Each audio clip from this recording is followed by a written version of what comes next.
ये नहीं है कि आपके दिमाग में अच्छा मुझे पता है इतने इधर लग रहे हैं इतने इधर लिख के करें, पूरा हिसाब रखें। ये एक दिन में कोई मुल्क नहीं बनता, एक दिन में कोई ये जो है ना सेविंग्स इतनी नहीं होती कि आप कोई बड़ी चीज़ ले सकें, लेकिन आहिस्ता आहिस्ता आहिस्ता आहिस्ता आपकी चीज़ें बनती हैं।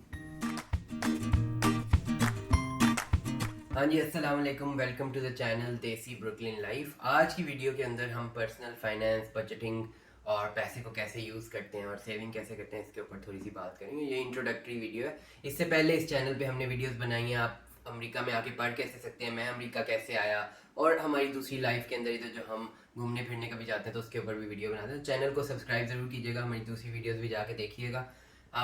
लेकिन ये आज की वीडियो भी एंड तक देखिएगा, ये बड़ी अच्छी होगी, बड़ी ज़रूरी होगी, उम्मीद है आपके लिए मुफीद होगी, और इसको लाइक कीजिएगा और शेयर कीजिएगा। अच्छा जी, मैं बजटिंग पे बात करने से पहले ये बता दूं कि इसकी ज़रूरत क्यों है इस वीडियो की। तो मुझे ये फील होता है कि ये चीज़ जो है ना ये बड़ी लैक करती है हमारी देसी कम्युनिटी के अंदर। तो पहला सवाल तो ये आपके जहन में आ रहा होगा कि अच्छा हमें बजटिंग की ज़रूरत क्या है। ठीक है जी, तो बड़ा अच्छा सवाल है। इसका जवाब सिंपल सा ये है कि अगर आपको पता नहीं है ना कि आपके पैसे जा किधर हैं तो वो आउट ऑफ कंट्रोल हैं आपके पैसे। ठीक है, अगर आप उसको कंट्रोल नहीं कर रहे और आपको पता नहीं है वो जा कहाँ रहे हैं, तो वो बस जा रहे हैं कहीं पे, आपको पता नहीं है कुछ भी, आप बेसिकली आपके पैसे ज़ाया हो रहे हैं। ये दूसरा कहने का मतलब है, अगर आप उसको मैनेज नहीं कर रहे सही तरीके से। और ये चीज़ कोई भी स्कूल आपको नहीं सिखाता कि आपको जो तनख्वाह मिली है वो कैसे आपने यूज़ करनी है, या आपको ना ही कोई 10th ग्रेड तक समझाते हैं, फिर ना ही यूनिवर्सिटी में समझाते हैं, फिर एफएससी में भी नहीं समझाते, ओए लेवल में भी नहीं पढ़ाते। ठीक है जी, तो ये आपको कोई भी नहीं सिखाता, ये लाइफ सिखाती है। तो ये मेरे लाइफ के एक्सपीरियंसेस की बेस पे मैं आपको बता रहा हूँ। और इसमें एक चीज़ ये है कि आप बस ये एज्यूम करें कि आपका घर भी जो है ना एक कंपनी की तरह है। अगर आप ये सोचेंगे ना तो ये समझना बड़ा इजी है। एक कंपनी अगर ये हिसाब नहीं रख रही कि उनकी कमाई कितनी हो रही है, उनका खर्चा कितना हो रहा है, तो वो कंपनी कैसे चल सकती है। तो इसी तरह आपका घर जो है वो कैसे चलेगा अगर आप ये हिसाब ही नहीं रख रहे कि आपके पास पैसे कितने आ रहे हैं और आप खर्च कितने कर रहे हैं। तो वो तो फिर आप बस लगे जा रहे हैं, जब आपका जो है डेफिसिट बढ़ा तो आप उसको हिट को फील करेंगे और एकदम से आप पैनिक कर देंगे। लेकिन अगर आप नंबर्स को देख रहे हैं तो आपको पता है खर्चा कहाँ लग रहा है, कहाँ आने वाला है, आपकी थोड़ी प्लानिंग है, तो आप बड़े अच्छे तरीके से जो है ना इन रूल्स को जो मैं आपको बताने वाला हूँ इनको फॉलो करके और बजट बना के अपना बड़ी अच्छी स्मूथ लाइफ गुजार सकते हैं। अच्छा जी, सबसे पहले तो मैं आपको ये बता दूं कि आपने अपना लिख के बजट बनाना है। ठीक है जी, और उसमें सबसे पहले आपने लिखना है कि आप कितनी कमाई है, ये सबसे ऊपर लिख देना आप। ठीक है, फिर आपने उसको डिवाइड करना है अपने खर्चों के अंदर, कि अब उसमें मैंने घर का रेंट अगर है तो वो इतना देना है, या और जो ज़रूरी घर के रिलेटेड खर्चे हैं, घर के बिल हैं, वो इतने होंगे तकरीबन मेरे इस महीने मैंने एक ग्रोसरी शॉपिंग पे इतने पैसे लगाने हैं, आटा दाल चीनी ये सब चीज़ें लाने में जिससे घर चलेगा, गोश्त लाने में, सब्ज़ी लाने में। ठीक है, उसका आपने एक हिसाब रखना है। उसके अलावा आपकी जो है ना दूसरे खर्चे आपने लिखने हैं कि आपकी शॉपिंग पे फॉर एग्जांपल कितना खर्चा होगा, आपने अगर कोई मोबाइल लेना है उस पर कितना खर्चा होगा, अगर आपने फ़ोन का कनेक्शन है आपके घर में तो उसके कितने, इंटरनेट के कितने खर्चा होगा, ये सब आपने लिख लेना है। ठीक है, और ये जब पहली बार आप ये करेंगे ना तो आपको गलत एस्टिमेट्स होंगे, आपके दिमाग में कुछ और वैल्यू होगी, आप ये लिखेंगे कि एक महीने में भी मेरे 100 रुपये लगते हैं फ़ोन के ऊपर, लेकिन आपको महीने के एंड पे पता लगेगा कि आपके 100 नहीं 200 लगते थे, या 200 नहीं 50 रुपये ही लगे हैं सिर्फ फ़ोन के। तो आप उन एस्टिमेट्स को अगले महीने ठीक कर सकते हैं। पहले महीने आपने सिर्फ अपने दिमाग में जो मेंटल मॉडल है उसके हिसाब से लिख के बनाना है, दूसरे महीने भी आप ये बनाएं, तीसरे महीने भी बनाएं। तो ये जब आप बना लेंगे ना 3 महीने में, 2-3 महीने में आपका बजट सेट हो जाएगा। तो फिर आपको एग्जैक्टली पता लग जाएगा कि कहाँ पे आपके पैसे ज़्यादा खर्च होते हैं, कहाँ पे कम खर्च होते हैं। तो ये लिख के बजट बनाना बहुत ज़रूरी है। अगर आपको ये पता ही नहीं है कि आपकी तनख्वाह में से कितने पैसे किधर जा रहे हैं और किधर आपका नुकसान हो रहा है, किधर पैसे ज़्यादा लग रहे हैं, तो आप बिल्कुल पैसे को अपने मैनेज ही नहीं कर रहे। ठीक है ना, बहुत ज़रूरी है लिख के करें। ये नहीं है कि आपके दिमाग में अच्छा मुझे पता है इतने इधर लग रहे हैं इतने इधर लिख के करें, पूरा हिसाब रखें। पहले 2-3 महीने तो ये पूरा लिख के ज़रूर करें, क्योंकि आप इग्नोर कर जाएंगे वरना खर्चे। रोज़ रात को आके बैठे देखें आपने कितने खर्च किए हैं, वो लिख लें। ठीक है, रोज़ रात को आके लिखें, रोज़ रात को आके लिखें, या फिर जब भी आपका कोई खर्चा हो रहा है ना फ़ौरन मोबाइल के अंदर एंट्री कर लें। फ्री बजटिंग की बहुत सारी ऐप्स अवेलेबल है। ठीक है, तो उनको यूज़ करें फुल्ली आप यहाँ पे। तो लिख के बजट बनाएं। अब आप लिख के बजट जब बना लेंगे, वो तो आपका पहला टास्क है। उसके बाद आपने ये ध्यान देना है उस बजट के अंदर कि आपकी वांट्स क्या हैं उनमें और आपकी नीड्स क्या हैं। इसका क्या मतलब है? अच्छा, इसका मतलब ये है कि कुछ चीज़ें हैं जो आपको रहने के लिए असेंशियल है। ठीक है, रहने के लिए असेंशियल चीज़ें क्या होती हैं? आपकी ट्रांसपोर्टेशन का खर्चा, आपके घर का किराया, आपके खाने पीने का खर्चा, वो ज़रूरी है। घर की ग्रोसरी ज़रूरी है, बिजली का बिल देना ज़रूरी है, वो आपकी नीड है। बिजली आपको चाहिए ज़िंदा रहने के लिए आजकल के दौर में है। सांस लेने के लिए ऑक्सीजन की तरह ज़रूरी तो नहीं है, लेकिन आजकल ज़रूरी है। ठीक है। और इसी तरह ये आपकी हैं, ये आपकी नीड्स हैं। ठीक है, इसके बगैर आप जो है ना, आप ज़िंदगी नहीं गुजार सकते। दूसरी आपकी चीज़ें हैं जो आपकी वांट्स हैं। ठीक है ना। उनमें क्या चीज़ आती है, वो ये चीज़ें जो ज़रूरी नहीं है, उनके अलावा सब चीज़ें आप चाहते हैं दुनिया के अंदर आपको मिले। ठीक है। उसमें क्या हो गया, आपने कोई नया फैंसी सा मोबाइल लेना है। ठीक है। आपके पास ऑलरेडी एक गाड़ी है, आपने एक नई गाड़ी लेनी है। ठीक है, वो आपकी वांट है, आप चाहते हो कि आपकी एक इससे भी अच्छा घर हो जितना आपके पास है अभी। यानी आपको उसकी इमीडिएटली ज़रूरत नहीं है, आपके उसके बगैर भी आप जिंदा हैं, लेकिन आपकी ये ख्वाहिश है कि आपके पास वो हो। वो आपकी वांट है, you want it, you want another thing, लेकिन आपको वो इमीडिएटली उसकी ज़रूरत नहीं है। ठीक है। इसी तरह आप देखें, कुछ कपड़े होंगे जो आपकी नीड है। आपके पास बिल्कुल कपड़े नहीं है तो आपकी नीड है कि आप कपड़े लें, लेकिन आपके पास पहले से ही 20 सूट पड़े हैं, तो उसके आगे जो आपने सूट लेने हैं वो सब आपकी वांट है ना। एक लिमिट आप अपनी सेट करें कि आपकी नीड क्या है और आपकी वांट क्या है। ठीक है, ये बड़ा ज़रूरी है इधर, कि आपको पता हो कि आपकी नीड क्या है और आपकी वांट क्या है। अच्छा जी, इसके अंदर मैं आपको एक कोटेशन अगेन बता देता हूँ कि ये पता नहीं किसने कहा है, लेकिन ये इधर काफ़ी मशहूर कोट ये है कि you can either look rich और बी रिच। ये नहीं हो सकता कि आप दोनों हैं। ठीक है। या तो आप पैसे स्पेंड करें लोगों को दिखाने के लिए कि आपके पास पैसे हैं। ठीक है। और यहाँ तो फिर आपके पास वाकई पैसे हैं, क्योंकि जब आपके पास वाकई पैसे होते हैं ना, तो वो दिखाने की ज़रूरत नहीं पड़ती। जब आपको दिखाने की ज़रूरत पड़ रही है ना, तो फिर आपको ये सोचने की ज़रूरत है कि आप क्या वाकई अमीर हैं या सिर्फ आप दिखा रहे कि अमीर हैं। ठीक है। तो ये जहन में रखें बात। अब इसमें मैं जो आपको बता रहा था वांट्स और नीड्स का फ़र्क, राइट। तो जो जो आपकी नीड्स है ना, उन पे तो आपको पैसा खर्च करना है हर महीने, लेकिन वांट के लिए मैं आपको रूल बता देता हूँ कि आपने किस वांट के ऊपर पैसा खर्च करना है और किस पे नहीं करना, या वांट के ऊपर पैसा खर्च करने के लिए क्या रूल है। तो वहाँ पे ये एक रूल ऑफ 5 है, बड़ा मशहूर। ठीक है जी। रूल ऑफ 5 क्या कहता है कि जो चीज़ आप चाहते हैं ना लेना, जो आपके लिए इमीडिएटली ज़रूरी नहीं है, ठीक है, वो आप तब लें जब आपके पास 5 चीज़ें लेने के पैसे हैं। ठीक है। क्या मतलब है इसका, यानी आप एक फ़ोन लेना चाहते हैं, नया वाला आईफोन। ठीक है, बड़ी अच्छी बात है, आप लेना चाहते हैं नया वाला आईफोन, आप लें, लेकिन उसको तब लें जब आपके पास 5 आईफोन खरीदने के पैसे हैं। ये है रूल ऑफ 5। ठीक है। अगर आपके पास 5 खरीदने का बजट पड़ा है उस महीने के बजट के अंदर, या आपकी सेविंग्स इतनी है, और ये सेविंग्स का मैं आपको बताता हूँ। तो सबसे पहले आपने बजट बना लिया, उसके बाद आपने ये वांट्स और नीड्स पे पैसे खर्च करने हैं। ठीक है। अब आपके पास जो सेविंग्स बच रही है उसका क्या करेंगे, ठीक है, वो मैं आपको बताता हूँ। सबसे पहले आपने ये करना है, आपने अपना जो है ना एक सेविंग्स का एक फंड बनाना है, इमरजेंसी फंड। ठीक है जी। उसमें क्या करना है आपने, आपकी वो जो सेविंग्स है ना, उसको आपने जमा करना है, इतना जमा करना है कि आपके पास पैसे हों 6 महीने के इमरजेंसी फंड के पैसे। यानी अगर आपकी आज नौकरी जाती है ना, तो आपके पास 6 महीने का घर का किराया, 6 महीने का घर की नीड्स जो भी है ना, बेसिकली जिनमें नीड्स की बात कर रहा था, तो वो 6 महीने की नीड्स के पैसे आपके पास होने चाहिए। घर का किराया, बिजली का बिल, खाने का खर्चा, गाड़ी के पेट्रोल का खर्चा, बाइक के पेट्रोल का खर्चा अगर बाइक है तो, स्कूटर के पेट्रोल का खर्चा अगर स्कूटर है तो। ठीक है जी। तो ये 6 महीने का खर्चा आपने सेव करना है, सबसे पहले सेविंग से ये करना है, और इस 6 महीने को आपने रख देना है और हाथ नहीं लगाना। ठीक है। ये आपका इमरजेंसी फंड है। ये कब यूज़ होगा, जब वाकई कोई इमरजेंसी आएगी। आपके घर की बारिश हुई, तेज़ छत टूट गई, यूज़ करें इस फंड को। आपकी गाड़ी जो है सही चल रही थी, एकदम से ख़राब हो गई, यूज़ करें उस फंड को सही करवाने के लिए। ठीक है।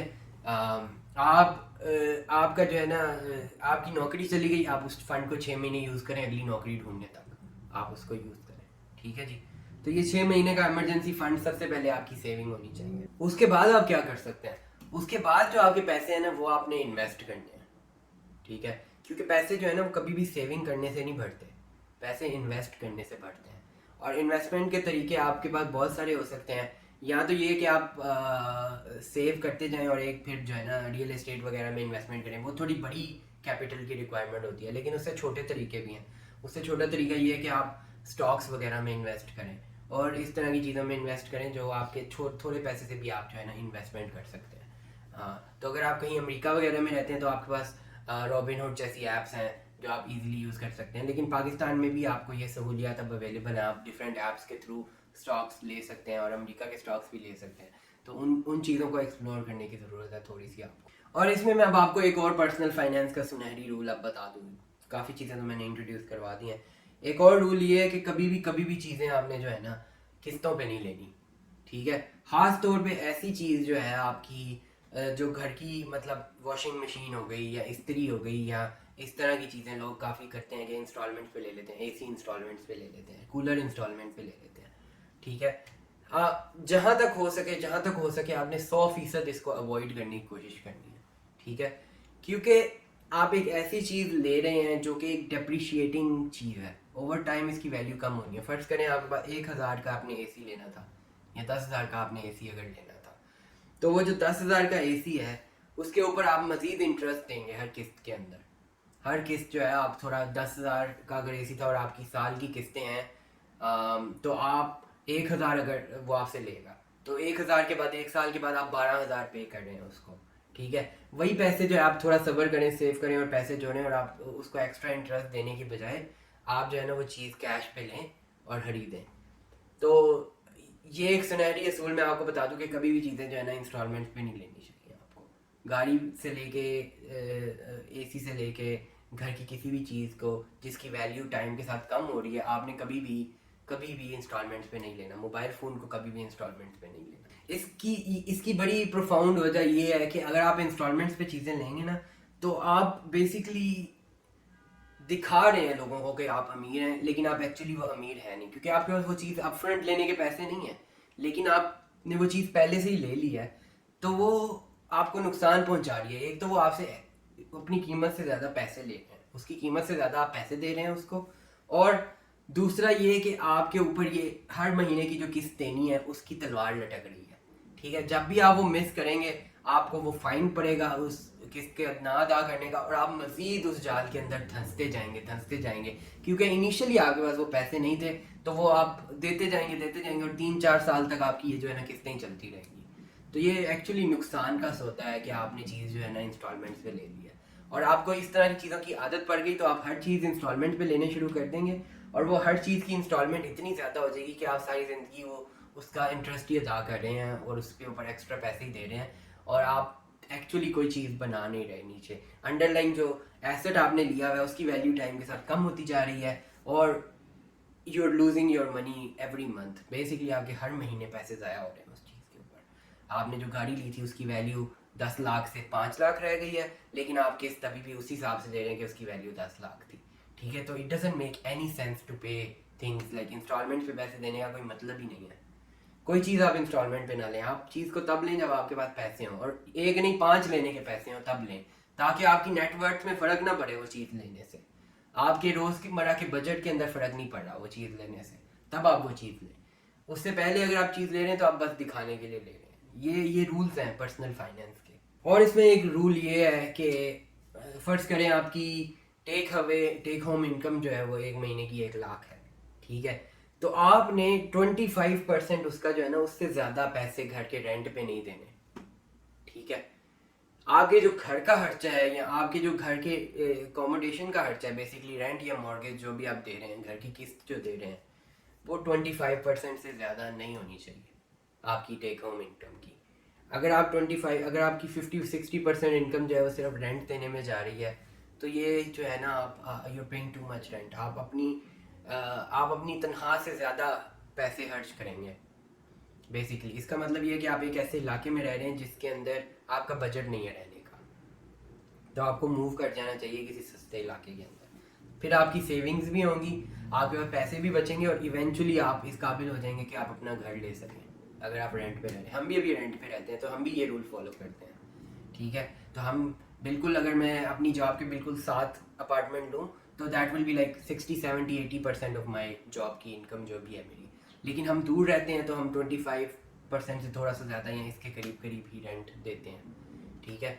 तो ये जो है ना ज़रूरी है कि आप इन रूल्स को फॉलो करें, क्योंकि ये ऐसे ही नहीं बने हुए हैं, इनके हर एक के पीछे एक लॉजिक है, ठीक है। तो मैंने आपको क्या क्या रूल्स बताए हैं अभी तक, या क्या क्या बातें बताई हैं प्रोफाउंड, मैं रिपीट कर देता हूँ। लिख के बजट बनाना है आपने, ठीक है जी। लिखे बगैर बजट नहीं बनाना, और आपको पता होना चाहिए कि आपकी वांट्स क्या हैं और नीड्स क्या हैं, ठीक है। और आपको मैंने बताया कि आपने जब सेविंग्स शुरू करनी है तो सबसे पहले आपने अपनी 6 महीने की सेविंग्स सेव करनी है कहीं पे। 6 महीने का खर्चा आपने सेव करना है अपना, और फिर आपने बाकी सारे पैसे जो है ना वो इन्वेस्ट करने हैं, ठीक है। तो आपके भरेंगे पैसे, क्योंकि सेविंग करके कोई अमीर नहीं होता, इन्वेस्ट करके लोग अमीर होते हैं, ठीक है जी। और उसके अलावा मैंने आपको ये बताया रूल ऑफ 5 क्या होता है, कि आपकी जो वांट्स हैं वो आपने तब खरीदनी है, कब तब एक चीज़ आपने लेनी है जब आपके पास 5 खरीदने के पैसे हैं। आपने नया सूट लेना है फैंसी सा, तो आप तब लें जब आपके पास 5 लेने के पैसे हैं, वरना उन्हीं कपड़ों पे गुजारा करें जो आप अभी तक चला रहे हैं, ठीक है जी। या अगर आपके कपड़े वाकई फट गए हैं तो फिर आप वो आपकी नीड है तो आप ज़रूर लें, ठीक है जी। उसके अलावा मैंने आपको रूल बताया कि कभी भी चीज़ें इंस्टॉलमेंट्स पे नहीं लेनी आपने, ठीक है जी। कभी भी चीज़ें इंस्टॉलमेंट्स पे नहीं लेनी। इंस्टॉलमेंट्स पे चीज़ें लेने का बहुत ज़्यादा नुकसान होता है, ख़ास तौर पे ऐसी चीज़ें इंस्टॉलमेंट्स पे लेने का नुकसान होता है जिसकी अंडरलाइन चीज़ की वैल्यू कम हो रही है टाइम के साथ, ठीक है। जैसे आपकी गाड़ी हो गई, मोबाइल हो गया, इन चीज़ों को इंस्टॉलमेंट्स पे लेने का कोई फ़ायदा नहीं होता। मैं वॉशिंग मशीन क्यों ले रहे हैं ऐसी चीज़ें इंस्टॉलमेंट्स पे, हाथ से कपड़े धो लें थोड़ी देर और पैसे जमा करके 1 साल बाद मशीन ले लें, वो अच्छा है इससे, ठीक है। और उसके अलावा आपका क्या फॉर्मूला मैंने आपको बताया कि 25% से ज़्यादा आपका टेक होम इनकम का महीने का आपने रेंट पे नहीं खर्च करना। अगर आप इन सब रूल्स को फॉलो कर लें, बड़े सिंपल से रूल्स हैं, तो ओवर टाइम आपके एक्चुअल पैसे बिल्ड होंगे, आपकी वेल्थ बिल्ड होगी, ठीक है। उस वेल्थ को आप यूज़ करके इन्वेस्ट कर सकते हैं और कोई प्रॉपर्टी ले सकते हैं, कोई घर ले सकते हैं ओवर टाइम, ठीक है। ये एक दिन में कोई मुल्क नहीं बनता, एक दिन में कोई ये जो है ना सेविंग्स इतनी नहीं होती कि आप कोई बड़ी चीज़ ले सकें, लेकिन आहिस्ता आहिस्ता आहिस्ता आहिस्ता आपकी चीज़ें बनती हैं। तो ज़रूर ज़रूर ज़रूर इन पे ज़रा ध्यान से गौर कीजिएगा जो मैंने आपको बातें बताई हैं, ठीक है जी। अगर आपको कोई बात पसंद आई हो तो वीडियो को लाइक कीजिएगा, अगर कोई बात अच्छी नहीं लगी तो कमेंट में हमें बताएं, हम उसको देखेंगे, अगर हमारी गलती है तो ज़रूर मानेंगे। और अगर कोई क्वेश्चन है आपके जहन में तो वो भी कमेंट में डालें, हमें बताएं। और एक और चीज़ ये कि ज़रूर सब्सक्राइब कर लीजिएगा। हमारे ज़्यादातर व्यूज़ जो आते हैं वो ऐसे लोगों से आते हैं जो अनसब्सक्राइब होते हैं, तो सब्सक्राइब कर लेंगे तो हमारा बहुत फ़ायदा होगा। तो हम मज़ीद ऐसा हेल्पफुल कंटेंट आपके लिए बनाते रहेंगे, ठीक है जी। अपना ख्याल रखिए, दुआ में याद रखिए। अल्लाह हाफ़िज़।